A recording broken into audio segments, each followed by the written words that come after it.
Hello everyone, welcome to PG mathematics. आज का हमारा टॉपिक है लेजेंड्रे पॉलिनोमियल। हमारा लास्ट स्पेशल फंक्शन का लास्ट टॉपिक है लेजेंड्रे पॉलिनोमियल। 2 या 3 दिन में हम इसे खत्म कर देंगे और उसके बाद ये जब ये कंप्लीट हो जाएगा हमारा लेजेंड्रे पॉलिनोमियल, हमें क्लास में हमारे स्पेशल फंक्शंस हमने जो गोस हाइपरजोमेट्रिक बेसल भी हमने 2 टाइप से पढ़े थे ना, जैसे जे एन और जे माइनस एन, है ना। और इसके बाद हर्माइट पॉलिनोमियल, लैगर पॉलिनोमियल और अब पढ़ रहे हैं लेजेंड्रे पॉलिनोमियल। इन सब के हम क्वेश्चंस करने वाले हैं, ठीक है। अब बात है हमारे लेजेंड्रे पॉलिनोमियल की। देखो, हमने जब पढ़ा था बेसल फंक्शन तो उसमें हमारी रो की वैल्यू आई थी 2 प्लस एन और माइनस एन। रो की वैल्यू आई थी प्लस एन और माइनस एन। बाकी सब में तो नॉर्मली ही था, तो हमारा हो गया था। उसमें हाइपरजोमेट्रिक में भी शायद रो की वैल्यू 2 आई थी, तो एक 0 थी, एक -1 माइनस गामा, तो वहां भी हमने देखा था। मैं आपको इसको बेसल लेके बताती हूँ। देखो, बेसल में क्या किया था हमने, एक बार n रखा था तो हमें jnx मिला था, रो की वैल्यू जब n रख रहे थे।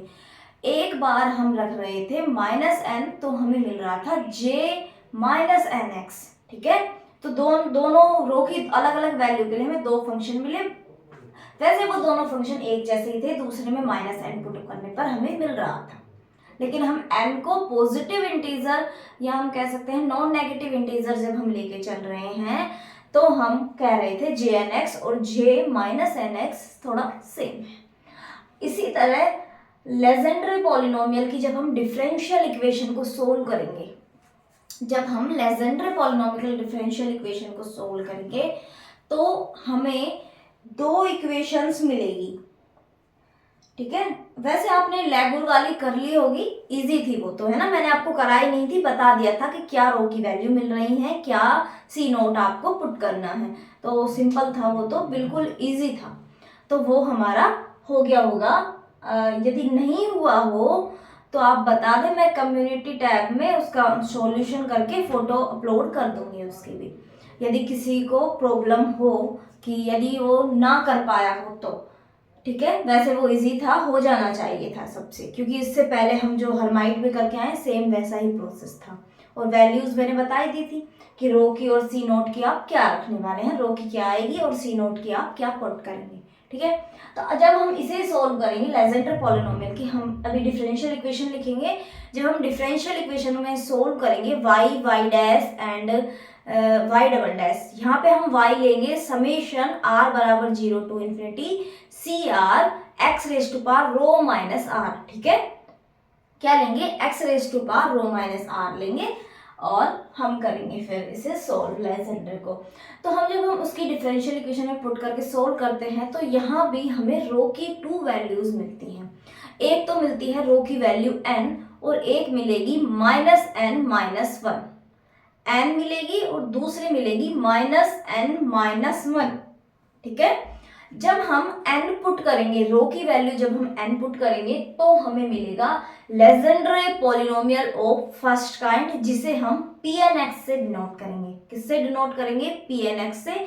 उसके लिए जब हम सोल्व करेंगे, मैं थोड़ा ऊपर से आपको सोल्व कराऊंगी, क्योंकि लेजेंड्रे का कभी पूछा नहीं जाता है ना, आज तक पूछा नहीं गया है एमएससी एग्जाम में इसका, लेजेंड्रे वाले का आरयू वगैरह में तो पूछा नहीं गया है, बाकी लैगुर तक तो पूछे गए हैं डिफरेंशियल इक्वेशन के सॉल्यूशन। तो हम उसमें फिर सी नोट की जो वैल्यू हम पुट करेंगे तो हमें उसके बाद जब हम पॉलिनोमियल बनाएंगे तो हमारा जो पॉलिनोमियल बनेगा उसे Pnx से डिनोट करेंगे। कब, जब रो की वैल्यू हम n पुट कर रहे हैं, ठीक है। उसे बोलेंगे Legendre polynomial of first kind, उसे बोलेंगे हम Legendre polynomial of first kind. Second case में जब हम रो की वैल्यू पुट करेंगे, क्या, -n-1, ठीक है। जब हम रो की वैल्यू -n-1 पुट करेंगे तो यहाँ हम सी नोट अलग पुट करेंगे। सी नोट Pnx जैसा सी नोट पुट नहीं करेंगे, दूसरा करेंगे। और इस पॉलिनोमियल को जो हमें मिलेगा, फंक्शन मिलेगा, लेजेंड्रे पॉलिनोमियल जो मिलेगा, उसे बोलेंगे हम Legendre polynomial of second kind. क्या बोल रहे हैं, Legendre polynomial of second kind, और Legendre polynomial of second kind बोलेंगे और इसे QNX से हम डिनोट करेंगे। किससे डिनोट करेंगे, QNX से। देखो ये आपको पता होना चाहिए कि दो पॉलिनोमियल लेजेंड्रे दो होते हैं, first kind and second kind, कोई पूछ ले। बाकी सेकंड काइंड से QNX के ऊपर क्वेश्चन नहीं बनता। यदि कोई क्वेश्चन बना हुआ होगा तो वो मैं आपको लास्ट में कहीं ना कहीं बीच में कभी भी बता दूंगी। जो 2-3 होंगे ना, ये कोई डिडक्शन वगैरह कुछ पूछा गया होगा कुछ, तो बता दूंगी मैं ये। पर PNX के बारे में जो फंक्शन है उसका ही जनरेटिंग फंक्शन पूछा जाता है हमसे, उसके रिकरेंस रिलेशंस भी पूछे जाते हैं। ठीक है, तो ये आपको ध्यान में रखने हैं। यहाँ तक कि जो कंपटीशन एग्जाम है हमारे आरटीएससी वगैरह के, उसमें भी PNX से ही क्वेश्चन आते हैं। QNX का मैंने अभी तक क्वेश्चन देखा नहीं है। ठीक है, तो लेजेंड्रे पॉलिनोमियल स्टार्ट करते हैं। तो लेजेंड्रे पॉलिनोमियल में सबसे पहले मैं डिफरेंशियल इक्वेशन ही लिखा देती हूँ, फिर बता दूंगी PNX क्या आ रहा है और QNX क्या आ रहा है। तो सबसे पहले लिखिए लेजेंड्रे डिफरेंशियल इक्वेशन। देखिए differential equation first kind and second kind दोनों की सेम होगी, क्योंकि हम एक ही से दोनों निकालेंगे, सिर्फ रो की वैल्यू में चेंजेस होंगे। लेकिन हमसे जो जनरेटिंग फंक्शन पूछा जाता है वो PNX का ही पूछा जाता है, फर्स्ट काइंड का। तो वो जनरेटिंग फंक्शन जो हम करेंगे वो ओनली फर्स्ट काइंड का होगा। लेकिन जो डिफरेंशियल इक्वेशन है वो हमारी दोनों के लिए है। तो आप टॉपिक डालेंगे लेजेंड्रे पॉलिनोमियल डिफरेंशियल इक्वेशन, और डिफरेंशियल इक्वेशन होती है 1 minus x square y double dash minus 2x y dash plus n plus 1 y बराबर 0। ये होती है हमारी लेजेंड्रे डिफरेंशियल इक्वेशन। इससे ही हम दोनों को सोल्व कर लेंगे। ठीक है, आपको ध्यान रखना है लेजेंड्रे पॉलिनोमियल की डिफरेंशियल इक्वेशन के बारे में। ठीक है, डिफरेंशियल इक्वेशन आपको याद होनी चाहिए। हम इसके लिए y क्या लेंगे, y मैंने आपको बताया समेशन r बराबर 0 to infinity CR x raise to power rho minus r। ठीक है, रो माइनस r हम y लेंगे, y डैश क्या होगा आप देख के बता सकते हैं, एंड y डबल डैश क्या होगा आप देख के बता देंगे। मैं डायरेक्टली पुट करती हूँ। ठीक है, इसमें पुट करते हैं 1 minus x square 1 minus x square y double dash क्या होगा, समेशन r बराबर 0 to infinity CR rho minus r minus 1 x raise to power rho minus r minus 2। ठीक है, वैसे तो हमें यहाँ पे r को 2 से ही शुरू कर देना चाहिए, पर जनरली डिफरेंशियल इक्वेशन में जो हमारी स्टैंडर्ड बुक्स में 0 से स्टार्ट किया है। वैसे डिफरेंशिएशन करने के बाद हमें एक स्टेप आगे से स्टार्ट करना चाहिए। हमने लैगुर में भी देखा था रिकरेंस रिलेशन प्रूफ करते टाइम, है ना। पर हमारे स्टैंडर्ड बुक्स में ऐसे है, तो डिफरेंशियल इक्वेशन के लिए सभी में ऐसे है, तो मैं यही कर रही हूँ। आपके कॉलेजेस में यही बुक चल रही है। ठीक है, 2x y डैश क्या होगा, समेशन r बराबर 0 टू इन्फिनिटी, एक सेकेंड आप वेट करें, समेशन r बराबर 0 to infinity CR rho minus r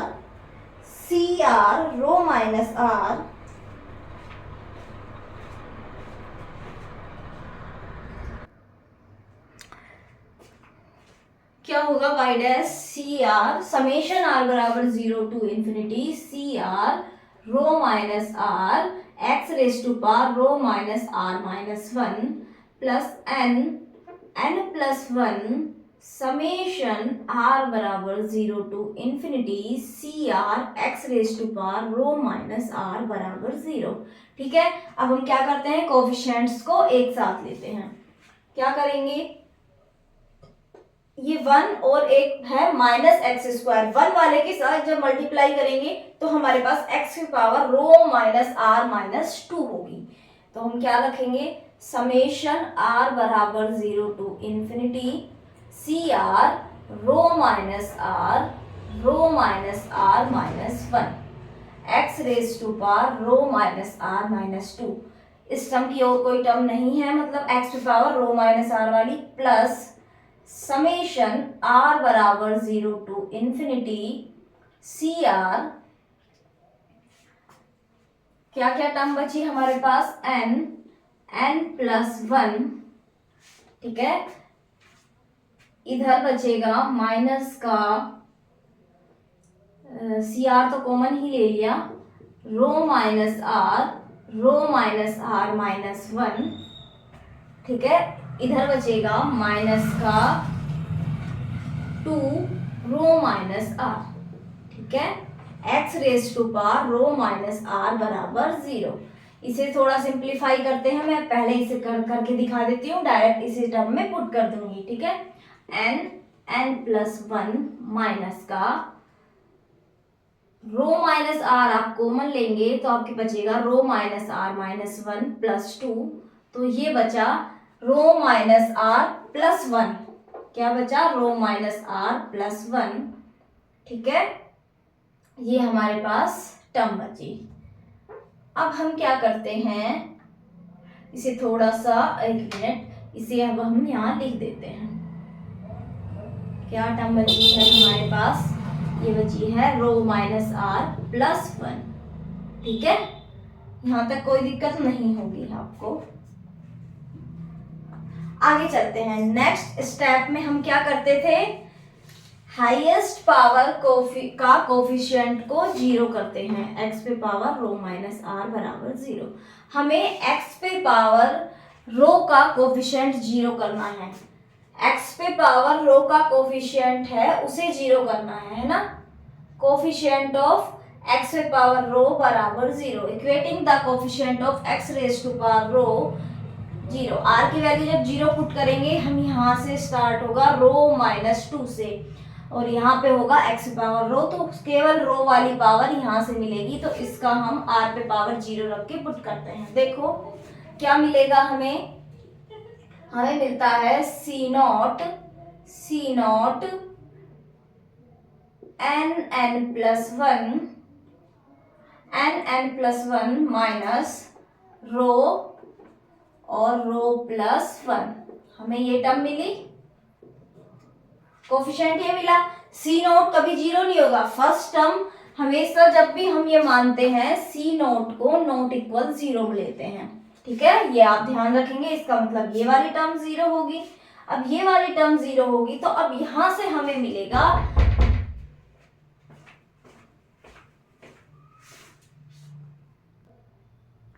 C note हमारा नॉट इक्वल 0 है। अब हमारे पास ये वाली टर्म 0 है, ठीक है। तो इसे सोल्व करके क्या लिखते हैं हम, n square plus n minus rho square minus rho बराबर 0। एक सेकेंड, आप सोल्व करें इसे, रो की वैल्यू निकालनी है हमें तो, ठीक है। हमें तो रो की वैल्यू निकालनी है। हम क्या करते हैं, n square minus rho square plus n minus rho बराबर 0। हमें क्या करना है, एन माइनस रो कॉमन लेना है, इधर बचेगा एन प्लस रो प्लस 1 बराबर 0। अब 0 होने का मतलब है या तो ये टर्म 0 या ये टर्म 0, तो हमें रो बराबर n या फिर माइनस n माइनस 1, इस तरह रो की ये 2 वैल्यूज हमें मिल गई। ऊपर लिख के छोड़ देते हैं, रो की वैल्यू क्या मिली हमें, n मिली और माइनस n कोमा माइनस 1 मिली, ये 2 वैल्यूज मिली। तो अब इसे मिटा देते हैं, ठीक है। अब हम फिर से x पे पावर रो माइनस 1 की कोफिशिएंट को 0 करते हैं। किसे करते हैं, x पे पावर रो माइनस 1 के कोफिशिएंट को 0 करते हैं, ठीक है। क्या करेंगे, अब हम किसका coefficient, equating the coefficient of x पे पावर रो माइनस 1 बराबर 0, ठीक है। x पे पावर रो माइनस 1 के कोफिशिएंट को हम 0 करते हैं। किस तरह करते हैं, इसमें तो हमें रो माइनस 1 की टर्म मिलेगी नहीं, यहाँ से मिल सकती है जब r की वैल्यू हम पुट करते हैं। क्या पुट करेंगे, r की वैल्यू 1, तो क्या होगी C1 n+1 माइनस ρ-1 और ये बचा रो बराबर 0। अब हमारे पास रो की दो वैल्यूज हैं। यदि हम रो की वैल्यू क्या पुट करें, n पुट करें, तो देखो n पुट करें तो n-1 इंटू n कॉमन ले तो n+1 माइनस n+1। देखिए क्या होगा, एक सेकेंड, हम इसे थोड़ा सा और थोड़ा चेंज कर लेते हैं। क्या चेंज करते हैं हम इसे, हमने r की वैल्यू इसमें 1 ही पुट की है, c1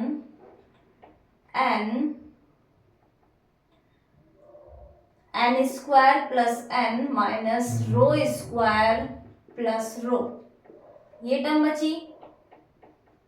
अब हम करते हैं c1 n square minus rho square plus n plus रो, इस तरह। अब हम ये बराबर 0 है। अब हम क्या करते हैं, c1 ये आया n प्लस रो कॉमन, n प्लस रो प्लस 1, ये वाली टर्म इस तरह हमारी, सॉरी n-1 प्लस 1, इस तरह हमारी ये टर्म बनी। अब देखिए यदि हम रो की वैल्यू n पुट करते हैं तो भी ये नॉन जीरो, रो की वैल्यू -n-1 पुट करें तो भी ये नॉन जीरो है हमारी टर्म। तो इसका मतलब ये दोनों कैसे हैं, ये वाली टर्म हमारी नॉन जीरो है। सो इम्प्लाइज c1 हमारा कैसा आ गया, 0 आ गया। इससे हमें क्या मिला, c1 0 है। ये भी बाद में काम आएगा, c1 को हम 0 पुट कर देते हैं, ठीक है। तो नीचे वाला मिटा देते हैं, c1 हमने 0 पुट किया। अब हमारा नेक्स्ट स्टेप क्या होता है कि मैं आपको ये इसलिए बता रही हूं ताकि आप लैंग्वेज को इसे देख के कर सके यदि किसी ने नहीं किया है, ठीक है। ये दो हमारे जो पॉलिनोमियल आएंगे वो आपको पता लग जाए, थोड़ा सी इनकी टर्म सी नोट की थोड़ी सी औरों से थोड़ी अलग है इस वजह से, बाकी कुछ नहीं। देखो हम क्या करते हैं, रिकरेंस रिलेशन निकालते हैं। इस स्टेप के बाद हमें c1 की रो की वैल्यूज मिल गई हैं। अब हम रिकरेंस रिलेशन निकालेंगे। रिकरेंस रिलेशन के लिए हम क्या करते हैं, x पे पावर ρ-2 की वैल्यू निकालते हैं।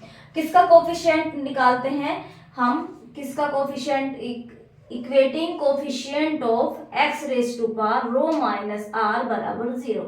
x पे पावर ρ-r के कोफिशिएंट को 0 करते हैं, यहाँ से तो कोफिशिएंट यही सेम आ जाएगा, यहाँ से थोड़ी हमें चेंजिंग करना पड़ेगा। कैसे, यदि हम r को r-2 पुट कर दें, r को r-2 पुट कर दे, फर्स्ट टर्म में क्या करें, r को r-2 पुट करें तो देखिए क्या होगा, r को r-2 पुट करने पे हमारे पास जो ये वाली टर्म है इसमें हमारा कोफिशिएंट देखो ρ-2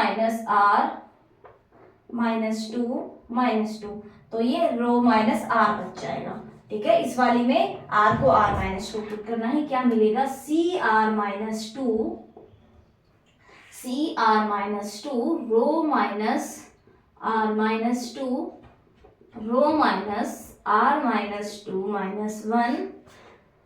प्लस यहाँ से मिलेगा cr, यहाँ से तो सेम ही मिल जाएगा, यहाँ से तो हमें सेम ही मिल जाएगा, ठीक है। ये कोफिशिएंट हमने 0 पुट कर दिया। अब हम क्या करते हैं, थोड़ा सा कैलकुलेशन करके इसे सिंपल बनाते हैं, सिंपल, ठीक है। ρ-r plus 2 ρ-r plus 2 minus 1 plus minus 1 नहीं प्लस 1 सॉरी, प्लस का 2 है और यहाँ बचा प्लस में cr। इसे भी थोड़ा सा कैसे कर लेते हैं हम, n square plus n minus ρ-r का स्क्वायर, ρ-r का स्क्वायर माइनस का ρ-r, इस तरह करेंगे। और देखो हम इसे क्या लिखेंगे, इसी से सोल्व करते हैं, n स्क्वायर माइनस ρ-r का square plus n minus ρ-r, फिर हम n माइनस ρ-r को कॉमन लेंगे और इसे लिखेंगे n plus rho minus r plus 1। ठीक है, तो हमारे पास क्या बनेगा, n minus rho plus r, और ये बनेगा n plus rho minus r plus 1। इस तरह हमारी टर्म बनेगी। इसे मैं यहाँ पे लिख देती हूँ। क्या बनेगी, n minus rho plus r, second term बनेगी n plus rho minus r plus 1। ठीक है, और ये टर्म हमारी 0 के बराबर। बाकी को मिटा देते हैं।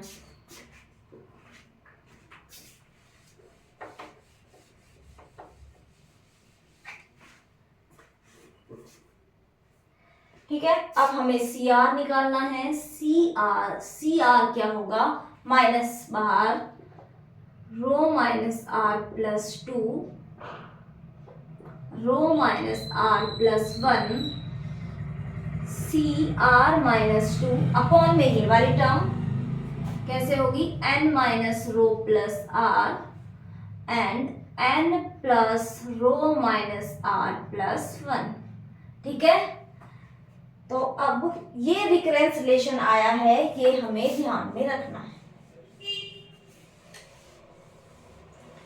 इस रिकरेंस रिलेशन को हम ध्यान में रखेंगे। ठीक है, और तो इनका भी काम नहीं है, इन्हें भी मिटा देते हैं।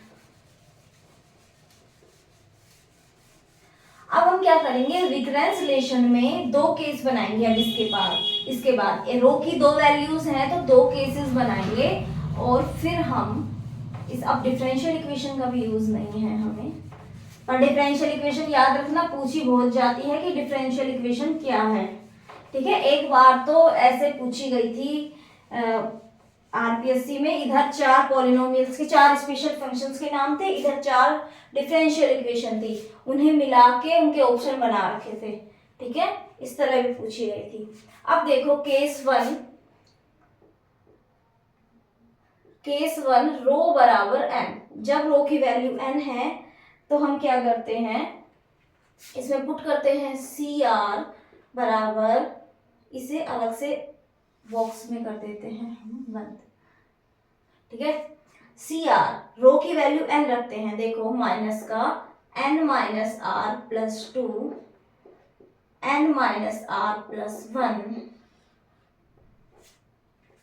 यहाँ पे n माइनस ये n 0, ये बच गया r, और इधर n 2n, इधर हो गया 2n minus r plus 1 C are minus 2। अब हमें C2 निकालना है। अब हमें निकालना है C2 बराबर, क्या होगा, हमने r की वैल्यू 2 पुट करनी है। r की वैल्यू कितनी पुट करनी पड़ेगी, 2। देखो हम पुट करते हैं, यहाँ बचेगा n, यहाँ हमने 2 पुट की तो यहाँ बचेगा n माइनस 1, यहाँ 2, और ये बचेगा 2n माइनस 1। ठीक है, और ये हो गया C0। इसी तरह C4 निकालेंगे। C4 निकालने के लिए हम r की वैल्यू 4 पुट करेंगे। 4 पुट की तो माइनस का पुट करें यहाँ पे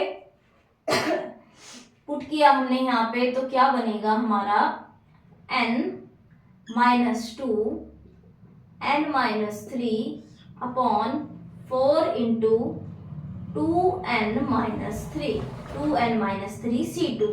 अब हम C2 की वैल्यू इससे रखते हैं तो हमें क्या मिलेगा, माइनस माइनस प्लस हो जाएगा, n minus 1 n minus 2 n minus 3 upon 2 into 4 और 2n minus 1 2n minus 3 into C0। C4 की वैल्यू भी हम C0 की टर्म में ले आए। इसी तरह वैल्यूज आएंगी। अब C1 0 है, जब हम इसमें R की वैल्यू 3 पुट करेंगे, R की वैल्यू 3 पुट करेंगे तो यहाँ C1 0 के कारण C3 0, फिर हम 5 पुट करेंगे C5 C3 के कारण 0, इसलिए हमारे ओड वाले सारे 0 होते चले जाएंगे। C3 0 C5 0, इसी तरह ये 0 होते चले जाएंगे, ओड टर्म 0।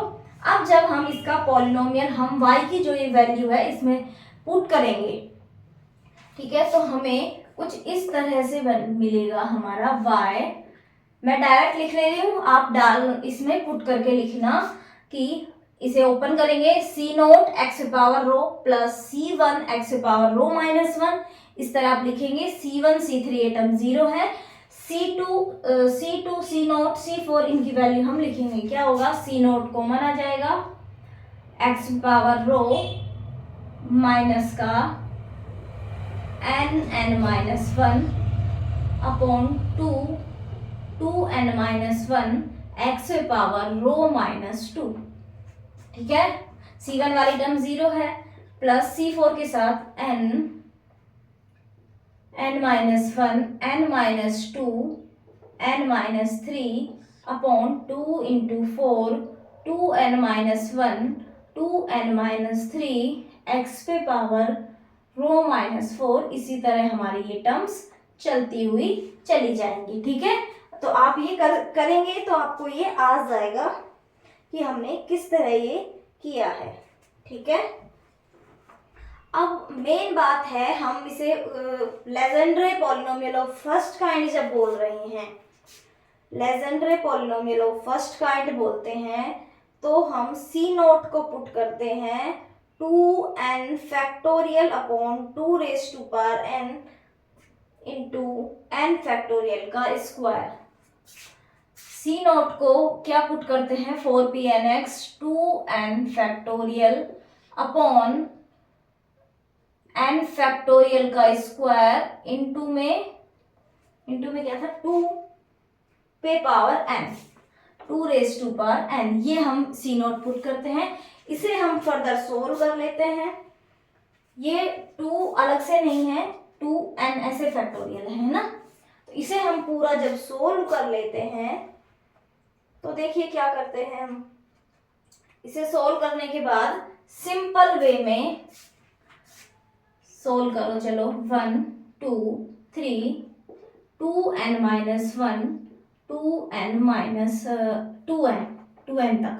ठीक है, और में 2 raise to power n factorial में 1 2 3 और ये बनेगा हमारा दोबारा से 1 2 3 n तक, है ना।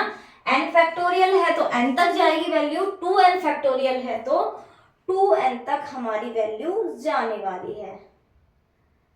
ठीक है, एक सेकंड वेट करें।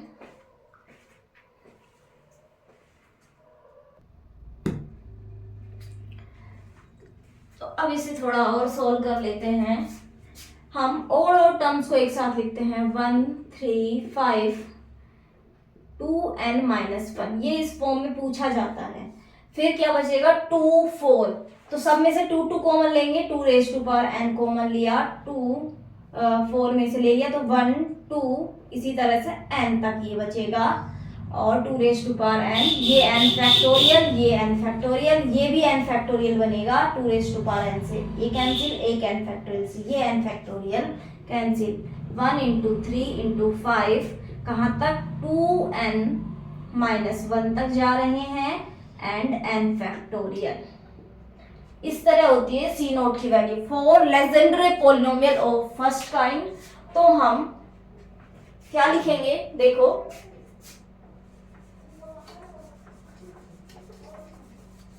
हम क्या लिखते हैं, हम पूरा फंक्शन लिख देते हैं इसका। हमसे लेजेंडर पूछा भी जाता है इसी फॉर्म में, जिस फॉर्म में हम निकाला है ना ये c0 को, इस फॉर्म में तो कभी पूछ भी लिए, एक दो बार पूछा गया है, इस फॉर्म में ज्यादा पूछा जाता है। c0 की वैल्यू इस टाइप से लिखी होती है तब पूछा जाता है। तो हमारा अब हम इसे क्या बोलते हैं, pnx, Legendre polynomial of first kind, Legendre polynomial of first kind, क्या बोलेंगे, Legendre polynomial of first kind. और वैल्यू क्या होगी pnx की, हमारी होगी 1 3 5 2n-1 by n factorial into में x, और सॉरी रो की वैल्यू हमने n यहाँ पे पुट नहीं की, यहाँ पे भी n हो जाएगी ये वैल्यूज, है ना। तो x पे power n minus n n-1 by 2 2n minus one x पे power rho minus two plus n minus one n minus two n minus three 2 into 4 2n minus 1 2n minus 3 x raised to power rho minus rho नहीं n है ना n minus 4 और अगली term minus में आएगी। इस तरह हमारा होता है ये pnx। क्या होता है pnx की वैल्यू ये होती है।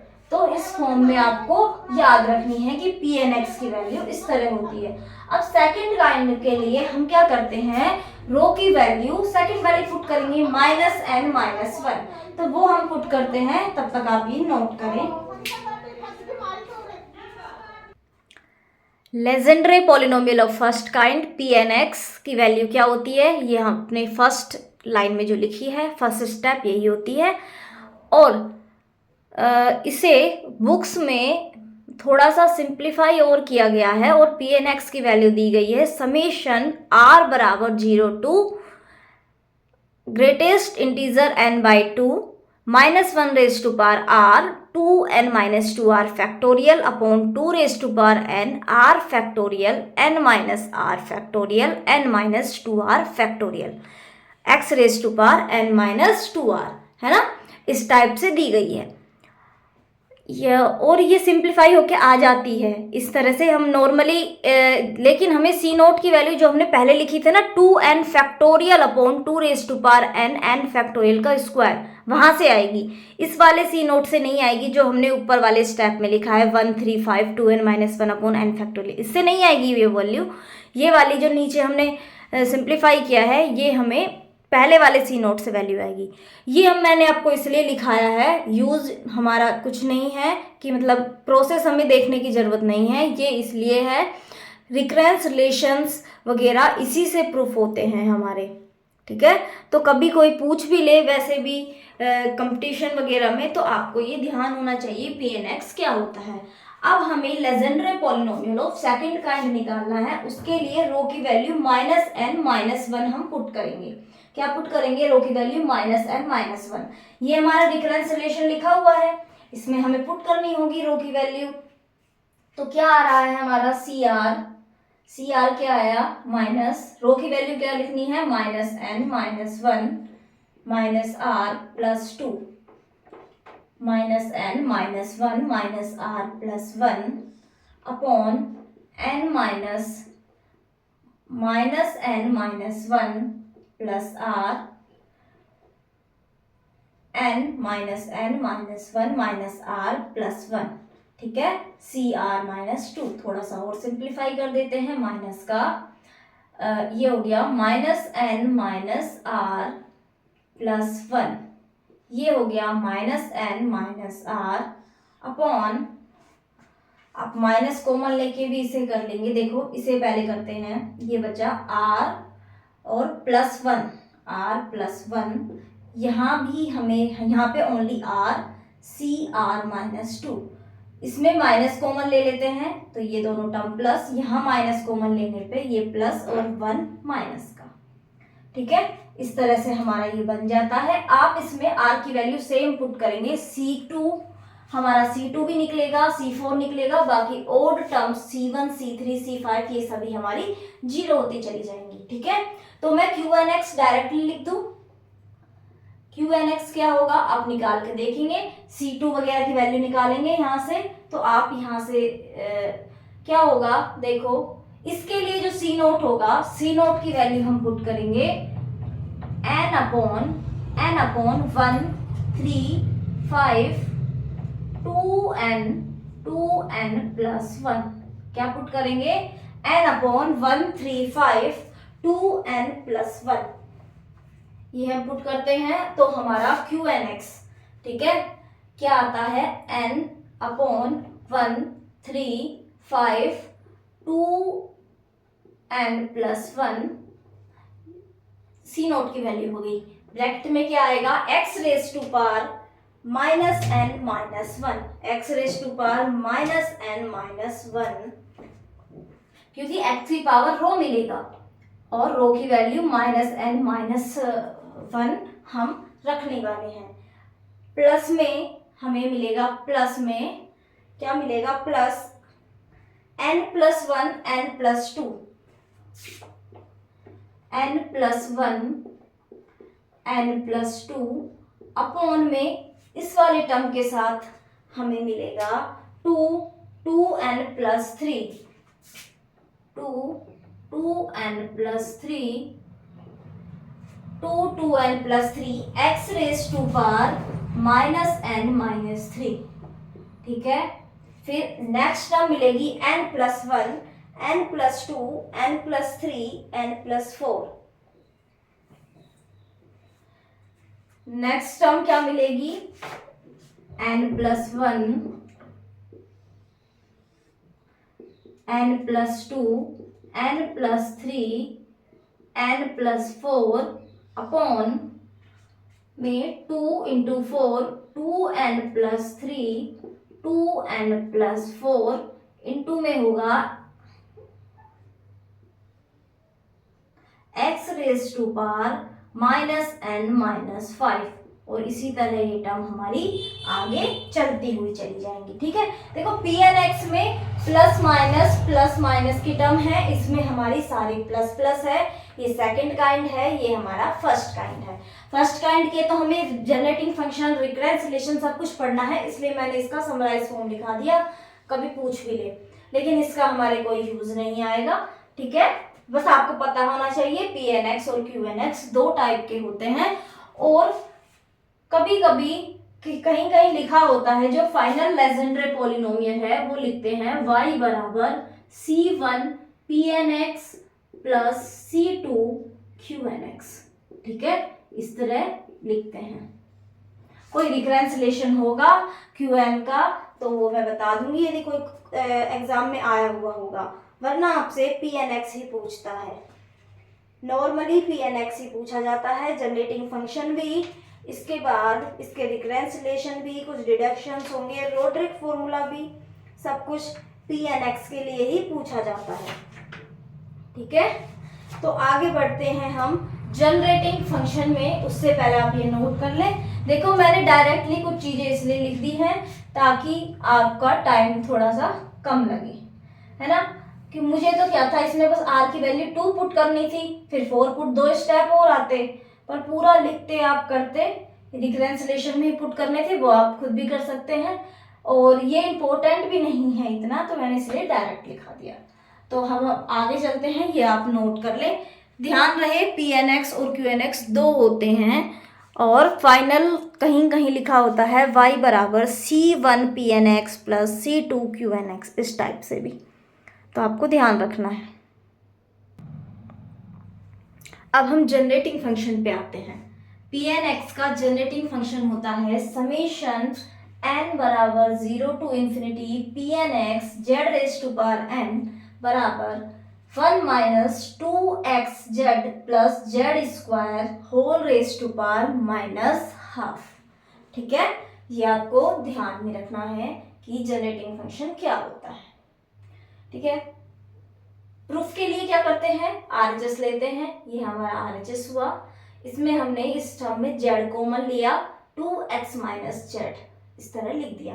अब इसे बाइनोमियल एक्सपेंशन से ओपन किया हमने, बाइनोमियल एक्सपेंशन में इसे पूरे को एक टर्म की तरह रखा, ठीक है। इस तरह हमने इसे रखा 1 + ½ क्या रखते हैं nx plus n + n+1/2 x²। अब x² किया तो इसका भी स्क्वायर, इसका भी स्क्वायर, इसी तरह n+1/2 n+2/2 x³ तो x की जगह ये पूरी टर्म है, तो इस तरह ये लिख दी हमने। इसकी जब n-2 वाली टर्म पे आए तो इस तरह हुआ, ये हुई हमारी n-1 वाली, ये हुई n वाली, ठीक है। ये तो सिंपल बाइनोमियल एक्सपेंशन से हमने ओपन किया है।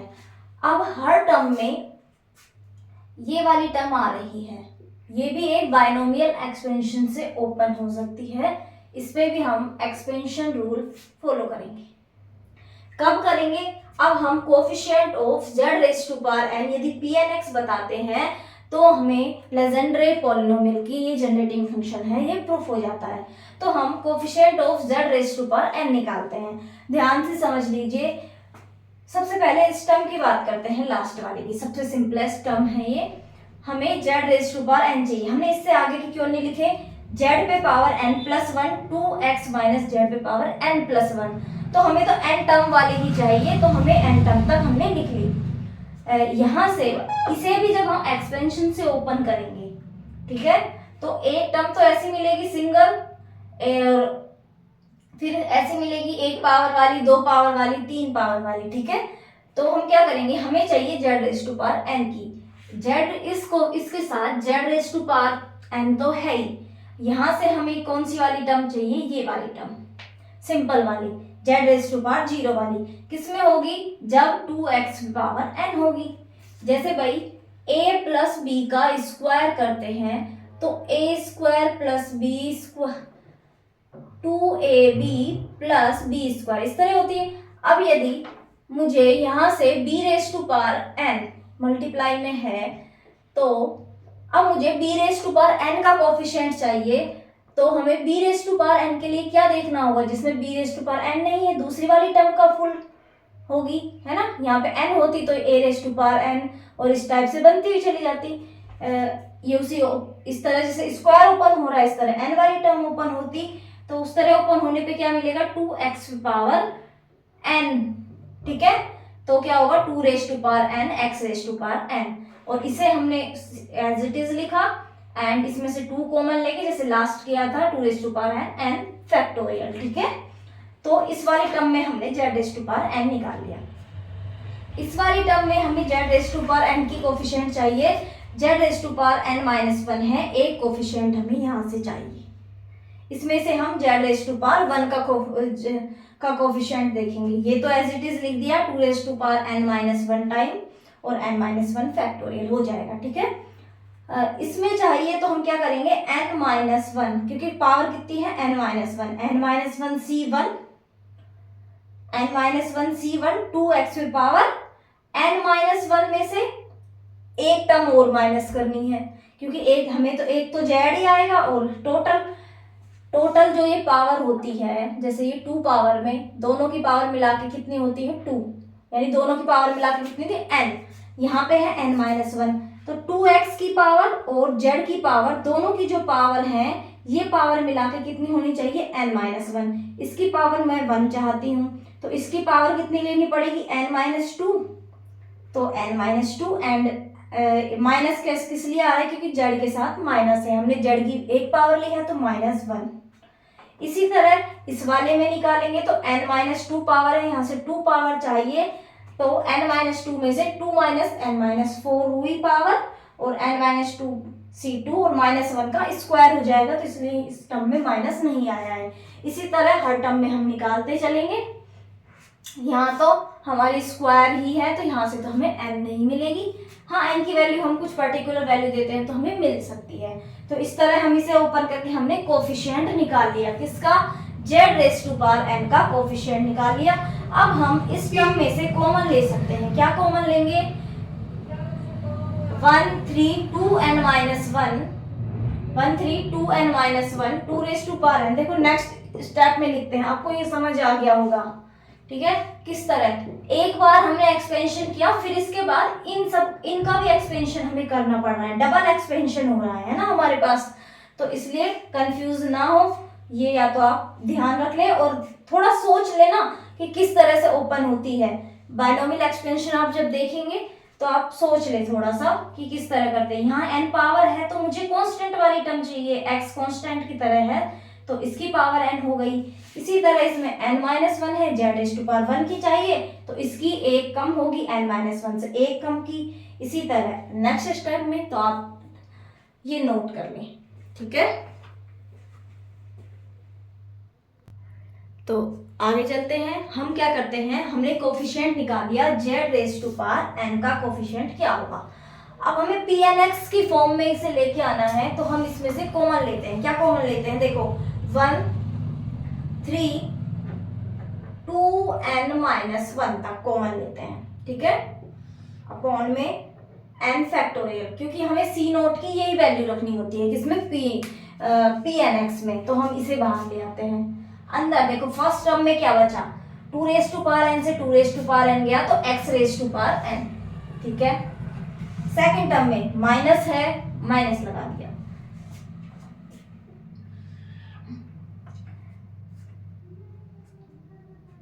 n माइनस 1 फैक्टोरियल है, हमने n फैक्टोरियल बाहर लिया है तो हमें n माइनस 1 यहां पे मिलेगा, ठीक है। हमने n फैक्टोरियल बाहर लिया है, इसके लिए मुझे n माइनस 1 नहीं, n यहाँ पे n और n से मल्टीप्लाई करनी पड़ती तो ये n फैक्टोरियल बनता, तो मुझे n ऊपर मिलेगा, ठीक है। इसी तरह यहाँ पे है 2n माइनस 1 तक हमने जब कॉमन लिया, इसके अगला स्टेप ही तो होता 2n माइनस 1 और नीचे भी हम 2n माइनस 1 करते तो हमें नीचे मिलेगा 2n माइनस 1, ठीक है। 2 raise to power n minus 1 है, यहाँ है 2 raise to power n minus 2, तो एक 2 हमें नीचे मिलेगा, ठीक है। n माइनस 1 c1, इसकी वैल्यू क्या होगी n minus 1, x raise to power n minus 2, x raise to power n minus 2। बोलो समझ आया या नहीं आया। क्या करना है हमें, हमने जो कॉमन लिया है n फैक्टोरियल बाहर लिया है तो n से हमें ऊपर मल्टीप्लाई करना पड़ा, 2n माइनस 1 तक जब हमने कॉमन लिया है तो 2n माइनस 1 को नीचे मल्टीप्लाई करना पड़ा, 2 एक हमारा बच रहा था, n माइनस 1 c1 की value n minus 1 and x raise to power n minus 2 हमारा था, ठीक है।